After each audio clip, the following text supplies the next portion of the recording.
Today's episode is quite literally a mental health check-in. Are we okay? Are we surviving?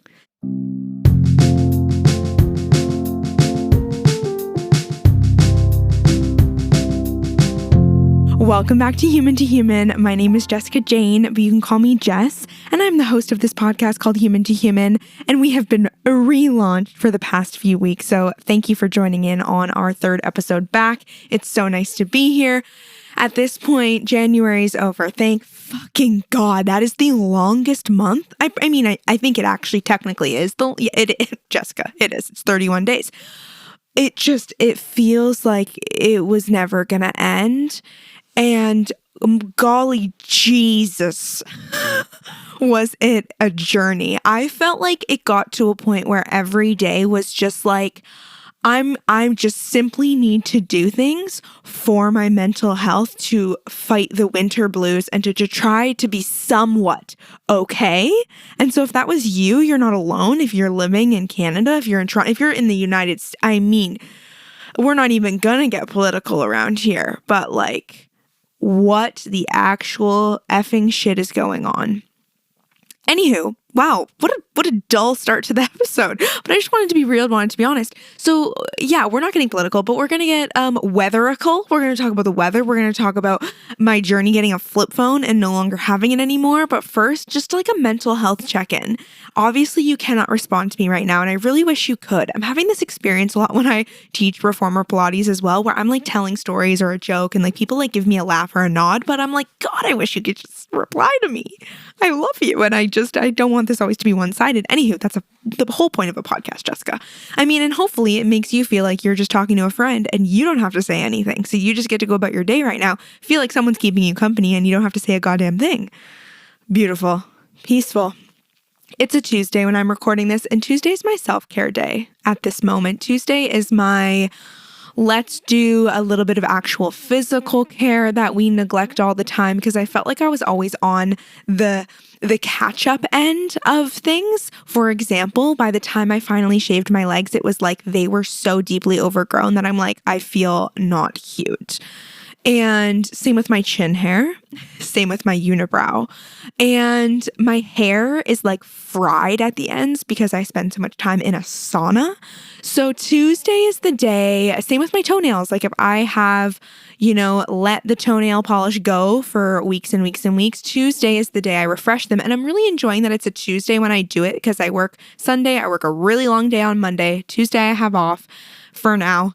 And it's just a little bit of intentional time with myself of like, if we're going to do it, let's do it all. And I'm trying to add watering my plants to the Tuesday activity. So I'm looking forward to doing my hair mask later today, doing a little bit of self-care. And it gives me a moment to sort of pause and regroup. And it's a lot that's going on. And the beginning of 2026, there was like multiple mental breakdowns I've had on the regular, and really big wake-up calls, honestly. Like, there's a lot of stuff we can't control right now, but there is some stuff we can control. One, if we're moving our body. Two, if we're taking care of our mental health. And so I got to the point with my meltdowns where I had like 2 in 1 week, and I used to have a lot more. I used to be an absolute roller coaster, and so I really take pride in having less mental breakdowns, but I find they give us a lot of knowledge, and they really like teach us things, so I do appreciate them, and I know that they're needed from time to time, but I consider myself doing well when I don't have a mental breakdown that often. Maybe like a good cry once a week, or depends where I'm at in my cycle, maybe a meltdown once a month, maybe even more spread out, depends on the season, right? And so for the first time in a while, I have had a lot, to the point where I'm crying in front of people. And that's when it gets a little bit alarming for me, because if I'm crying in front of Josh, it's like a completely different story. If I'm crying in front of my mom, completely different story. Those are like my safest people in the world. But I was crying in front of collectively my mom, my brother, and my brother's girlfriend, and my dad, who was in the living room. You know what I mean? That's like an audience of cries. And then it got worse. A couple days later, I wasn't sleeping and I just felt like shit and I had to work the next morning and I couldn't stop crying on my way to work. I showed up to work, could not stop crying when I arrived to work. So not only did I have an audience of my family a couple days before, but then I had an audience of my coworkers, and bless them, bless the people in my life. I actually am like working through not only a lot of like muscle tension, but like emotional tension. And I'm like, so fucking grateful for the support I feel like I have. And that's one of the things I researched as I'm working through this like deep knot in my back that I've had probably for like 10 years, on and off, yikes. But it's really flaring up right now. And in Louise Hay's book, How to Heal Your Life, the whole like reframe for muscle tension in your shoulder blade, like deep, like in that area, was like, you don't feel supported. You feel like you have to carry everything on your back. You can't feel like you can, lean on other people. You feel like you have to hold everybody up around you.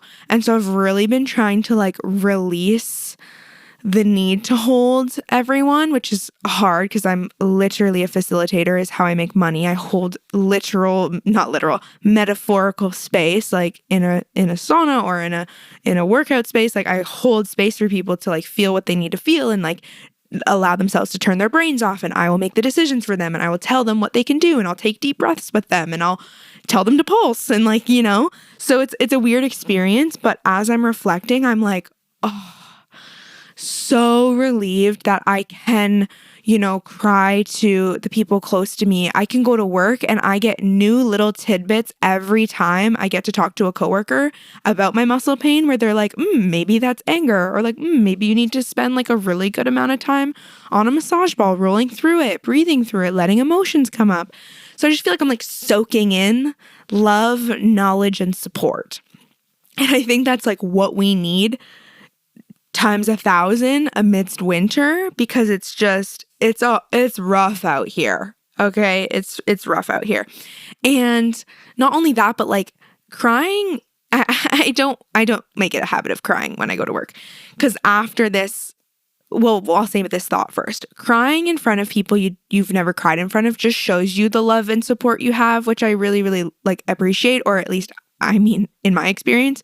Because crying in front of people can also be really triggering if you've had people say you're not allowed to cry. And I have people close to me who have experiences where people have been like, you are not allowed to cry, don't cry. And it's really sad because then you have to like work through that. And my dad kind of is like scared of crying, but my mom's always been so wonderful about it.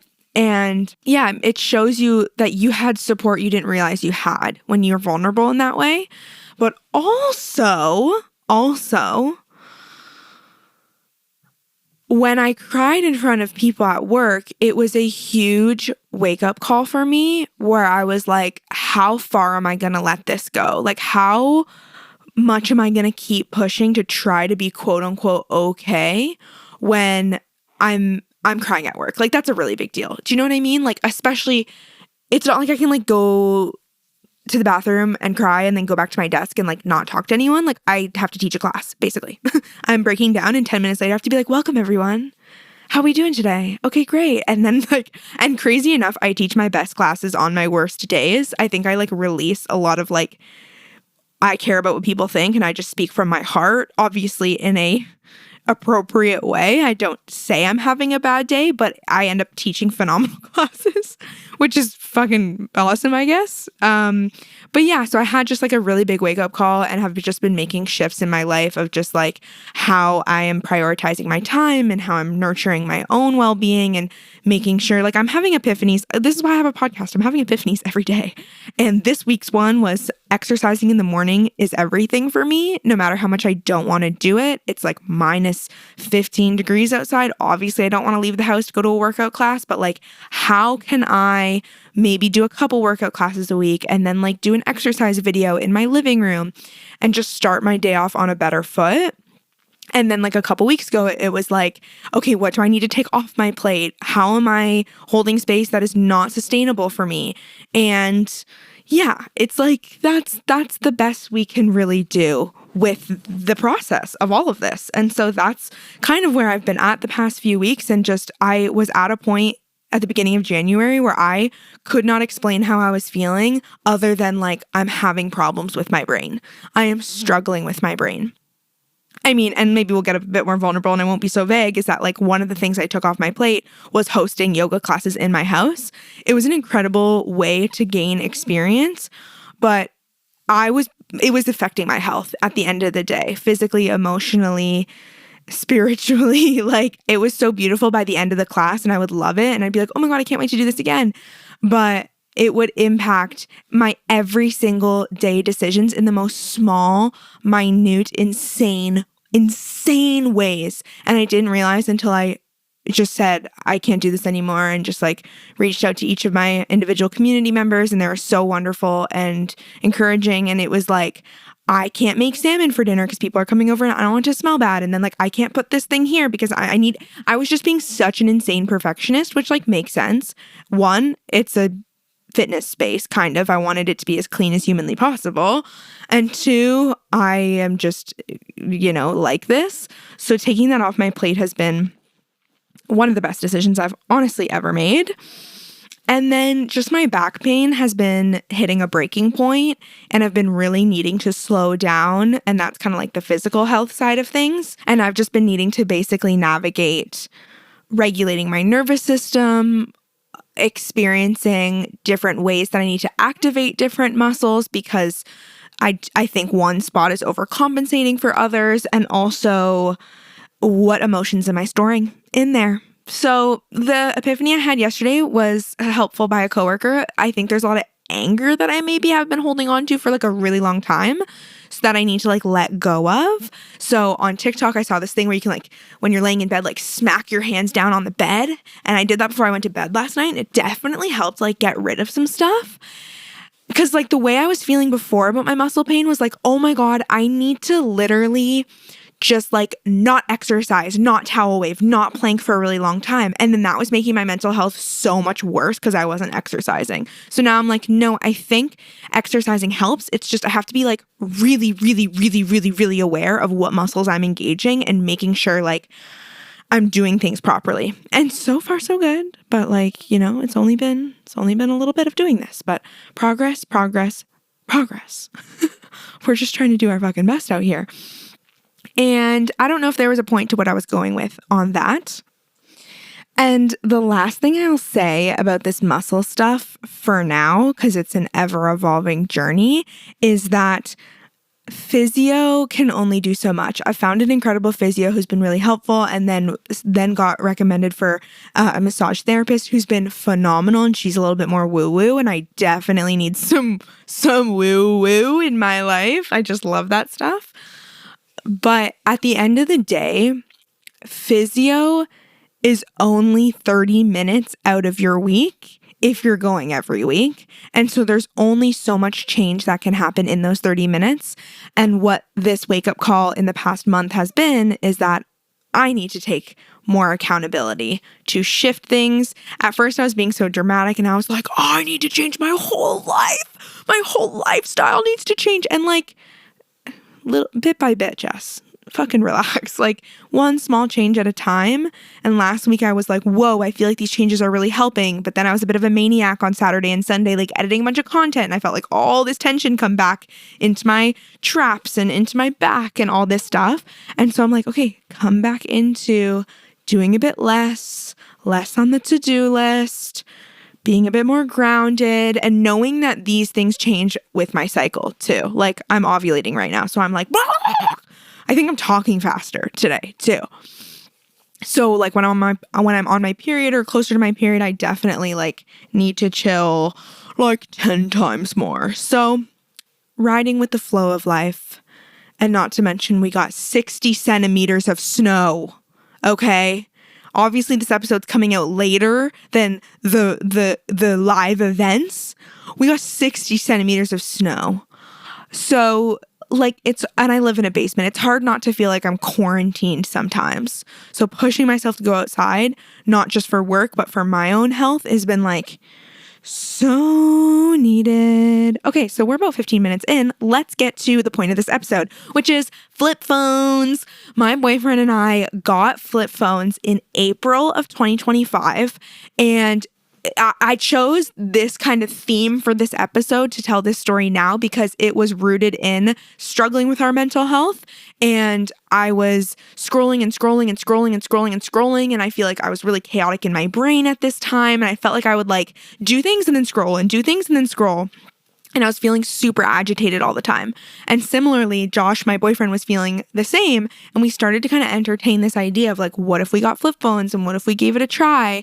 Spoiler alert, I'm not using a flip phone anymore, but Josh